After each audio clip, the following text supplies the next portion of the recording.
Evening everyone. चलिए market को एक बार देखते हैं एंड कल के लिए एनालाइज करने की कोशिश करते हैं कल हम क्या कर सकते हैं निफ्टी एंड बैंक निफ्टी में।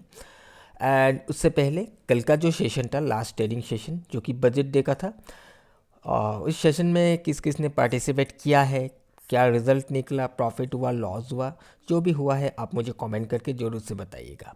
मैंने पार्टिसिपेट नहीं किया था, बल्कि मैंने सिस्टम को भी खोलकर नहीं देखा था कल के दिन, सो मेरा कुछ भी हुआ नहीं। बट आप लोगों ने क्या किया कमेंट करके बताइएगा। अभी चलिए देखते हैं मार्केट को। एक बार सबसे पहले डेली चार्ट को देख लेते हैं, पूरे ओवरव्यू को समझने की कोशिश करते हैं, उसके बाद हम इंटरडे चार्ट को देखेंगे। ओके, सो अभी अगर आप देखोगे ये सेशन बजट डे का था, और उससे पहले अगर आप लोगों को याद है मैंने बताया था कि 23,000 का जो एक साइकोलॉजिकल लेवल है, अगर प्राइस इसको ब्रेक करके नीचे आता है तो यहाँ पर दो लाइन आप देख रहे हो जो कि हमने पीछे एक रेजिस्टेंस बना था। यहाँ पर दो बार प्राइस रिजेक्ट करके नीचे आया था, एक बार ऊपर भी ब्रेक करने की कोशिश किया था, फेल हो गया, उसके बाद सक्सेसफुल इसको ब्रेक करके चला गया था। तो मैंने बताया था 23,000 ब्रेक होता है तो इस एरिया तक आने की कोशिश करेगा। अगर ये ब्रेक होता है तो फिर हमें शायद और भी गिरावट देखने के लिए मिले। अभी जो सिचुएशन है हमें देखने के लिए मिल रहा है कि उसी एरिया पर आकर प्राइस रुका था और वहीं से प्राइस में हमें हायर हाई देखने के लिए मिला, और अब जाकर हमें एक स्विंग का भी ब्रेकआउट देखने के लिए मिला है। राइट, सो अगर आप ध्यान से देखोगे बजट के कुछ दिनों पहले से ही मार्केट में थोड़ा सा पॉजिटिविटी हमें देखने के लिए मिल रहा था, हायर हाई बनना स्टार्ट हो गया था और स्विंग को भी ब्रेक करके बैठा हुआ था। राइट, बट देखिए इसको अभी स्विंग भी ब्रेकआउट हो गया है एंड हायर भी बनना स्टार्ट हुआ है, पॉजिटिविटी नो डाउट दिख रहा है, बट इसको लेकर एकदम बहुत ज़्यादा एक्साइटमेंट होना भी ठीक नहीं है, क्योंकि अगर थोड़ा सा पहले भी देखोगे इस एरिया पर भी हमें एक बाउंस देखने के लिए मिला था, बट ये सस्टेन नहीं कर पाया, प्राइस फिर गिर गया। अब इस बार फिर से हमें देखने के लिए मिला, हो सकता है ये ब्रेकआउट हो जाए, बट लगता नहीं, क्योंकि अभी जो इवेंट्स एक था इंपॉर्टेंट इवेंट्स, वो इवेंट्स भी ख़त्म हो गया है। मार्केट उससे पहले ही बाउंस करके उठने की कोशिश कर रहा था। सो अभी हो सकता है कि ये जो बॉटम बना हुआ है ये फाइनल बॉटम हो और इसी एरिया से प्राइस अपने हायर लेवल की और ट्रेवल करना स्टार्ट करे। ओके, सो बट देखिए थोड़ा सा कल के दिन भी कॉशियस होकर ट्रेड करना पड़ेगा, क्योंकि अब ये जो सेशन गया बजट डे का सेशन, अब इसके बाद हमें पता चलेगा कि इन्वेस्टर का क्या रोल यहाँ पर आ रहा है, इन्वेस्टर क्या करना चाह रहा है। राइट, सो उसको देखकर ही हमें समझ में आएगा कि अब हमें एग्रेसिव ट्रेड किस डायरेक्शन में करना है। हालांकि हम एकदम से अभी एग्रेसिवली शॉर्ट भी नहीं जा सकते, एग्रेसिवली हम डाउन भी लॉन्ग साइड में भी नहीं जा सकते। मार्केट अभी जिस एरिया पर है, मार्केट को थोड़ा सा एक डायरेक्शन को देना पड़ेगा, समझ में आना चाहिए। नो डाउट यहाँ पर हाई ब्रेकआउट होता हुआ दिख रहा है, जैसे कि मैंने बताया, फिर से हो सकता है ये डाउन साइड के लिए मूवमेंट ले ले, कुछ भी हो सकता है मार्केट में। तो एक दो दिन में हमें ये समझ में आ जाएगा कि मार्केट क्या करना चाह रहा है, क्या ये फाइनल बॉटम है, अब प्राइस अप डायरेक्शन में लिए जाना चाह रहा है कि नहीं।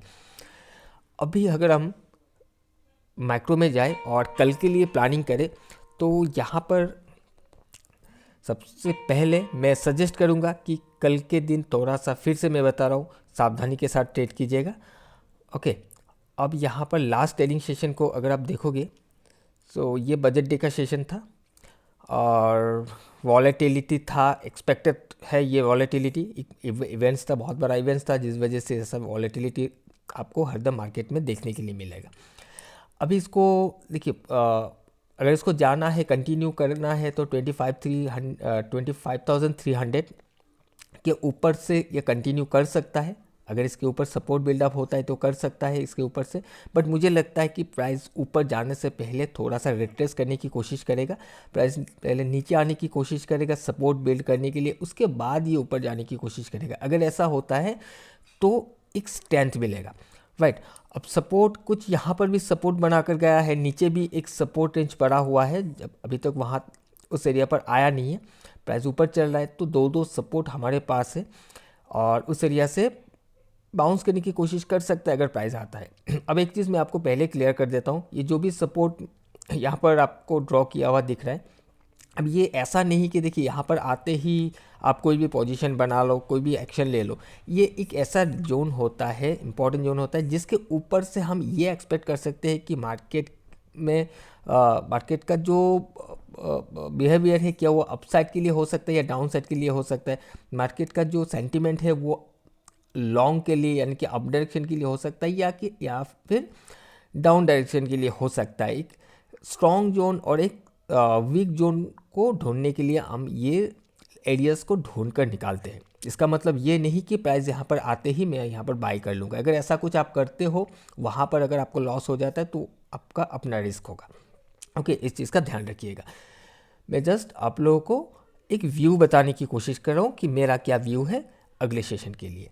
सो यहाँ पर जैसे कि मैं बता रहा हूँ कि इसको या तो ये कंटिन्यू करे, अगर कंटिन्यू करे तो इसके ऊपर सपोर्ट बिल्ड करेगा, यहाँ पर बायर्स का एक्टिविटी दिखेगा तो ये लॉन्ग जा सकता है, या फिर ये डाउन साइड के लिए आ सकता है सबसे पहले वो सपोर्ट लेने के लिए, राइट। और इसका भी देखिए क्या रीज़न है कि मार्केट में अभी हमें पॉजिटिविटी दिख रहा है, एक स्ट्रांगनेस हमें दिख रहा है, राइट, अपसाइड में जा रहा है। अभी यहाँ पर हमें क्लियर चीज़ें दिख रहा है कि प्राइस अप डायरेक्शन में जा रहा है, स्ट्रांग है। अब हर किसी का यही सोच होगा कि स्ट्रांग है तो प्राइस अप डायरेक्शन में जाना चाहिए, और इसी चीज़ का फ़ायदा उठाते हैं जो बहुत बड़ा अमाउंट लेकर बैठा हुआ है, जिसको आप लोग ऑपरेटर भी कहते हो।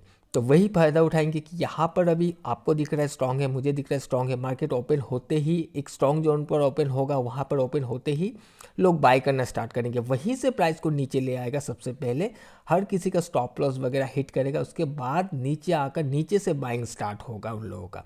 तो इस चीज़ का ध्यान रखिएगा कि प्राइस अगर नीचे गिरने की कोशिश करता है तो गिरने दीजिएगा, कहीं ना कहीं पर आकर सपोर्ट बिल्ड जरूर करेगा। अगर मार्केट स्ट्रांग है तो उसके बाद कोई ना कोई एक्शन आराम से लिया जाएगा। ओके, आई होप कि आपको समझ में आ रहा होगा कि मैं क्या बताने की कोशिश कर रहा हूँ। अब उसके बाद अगर हम बैंक निफ्टी को देखें, सो बैंक निफ्टी में भी सेम वही वॉलेटिलिटी जैसे कि मैंने बताया एक्सपेक्टेड होता है इस दिन। अभी यहाँ पर ये एक स्विंग था, बहुत ही इंपॉर्टेंट मेजर सपोर्ट था जिसको ब्रेक करके नीचे आ गया था। अभी भी इसके नीचे ही प्राइस क्लोज करके बैठा हुआ है। अगर इसको ऊपर जाना है, इसके ऊपर ही प्राइस को सपोर्ट बिल्ड करना पड़ेगा, इसके ऊपर बायर्स की एक्टिविटी हमें नज़र आना चाहिए, तभी जाकर हम कुछ कर सकते हैं लॉन्ग साइड के लिए। या फिर प्राइस क्या करेगा, नीचे आकर सपोर्ट बिल्ड करने की कोशिश करेगा सबसे पहले, उसके बाद प्राइस घूमने की कोशिश कर सकता है, कुछ ऐसे करके जा सकता है या फिर ऐसे करके जा सकता है। तो उस चीज़ का वेट करना होगा। अगर प्राइस ओपन होने के बाद गिरने की कोशिश करता है, अगर ओपन होने के बाद ब्रेकआउट भी हो जाता है इस रेंज का, इसका मतलब ये नहीं कि ओपन ब्रेकआउट होते ही मैं यहाँ पर लॉन्ग चला जाऊँगा। इसके ऊपर दिखना चाहिए कि प्राइस सस्टेन कर रहा है, इसके ऊपर दिखना चाहिए कि इसके ऊपर बायर्स एक्टिव हो रहा है, बायर्स इंटरेस्टेड है इसके ऊपर बाई करने के लिए, तब जाकर कुछ प्लान किया जा सकता है। अदरवाइज़ कुछ नहीं। ज़रूरी नहीं कि कोई इंपॉर्टेंट रेंज ब्रेक होते ही प्राइस ऐसे चला जाएगा या फिर ऐसे ब्रेक होते ही ऐसा चला जाएगा। ये ब्रेक होगा फिर उल्टा चला जाएगा, ऊपर के डायरेक्शन में ब्रेक होगा फिर ऐसे चला आएगा। बट वहाँ पर जब भी कोई इम्पॉर्टेंट एरिया ब्रेक होता है तो हमें समझ में आना चाहिए क्या वो सस्टेनेबल ब्रेकआउट है या फिर नहीं है। ओके, सो आई होप कि आपको क्लियर है मेरा क्या प्लान है कल के दिन के लिए। और वैसे स्ट्रांग है, मार्केट में स्ट्रांगनेस दिख रहा है, बट जैसे कि मैं बता रहा हूँ कि मार्केट ऊपर जाने से पहले थोड़ा सा रिट्रेस कर सकता है, राइट, क्योंकि हर कोई यहाँ पर पॉजिटिव होकर बैठा हुआ है। अगर ऐसा हो रहा है तो मार्केट सबसे पहले नीचे आएगा। सबका स्टॉप लॉस हिट करने के लिए हम जैसे जितने भी रिटेलर्स है, अगर उनका सोच अप डायरेक्शन के लिए है, मार्केट ओपन होते ही लॉन्ग करेंगे तो वहीं पर ही मार्केट नीचे आएगा एंड फिर नीचे से लोग बाई करेंगे अप डायरेक्शन के लिए। ओके, सो कोई भी कन्फ्यूजन है तो मुझे कमेंट करके बता दीजिएगा, मैं कोशिश करूँगा आपको आपके सवाल का जवाब देने के लिए, आपको क्लियर करवाने के लिए। सो आज के लिए इतना ही, हम मिलेंगे किसी और एक नए वीडियो में। Till then bye bye.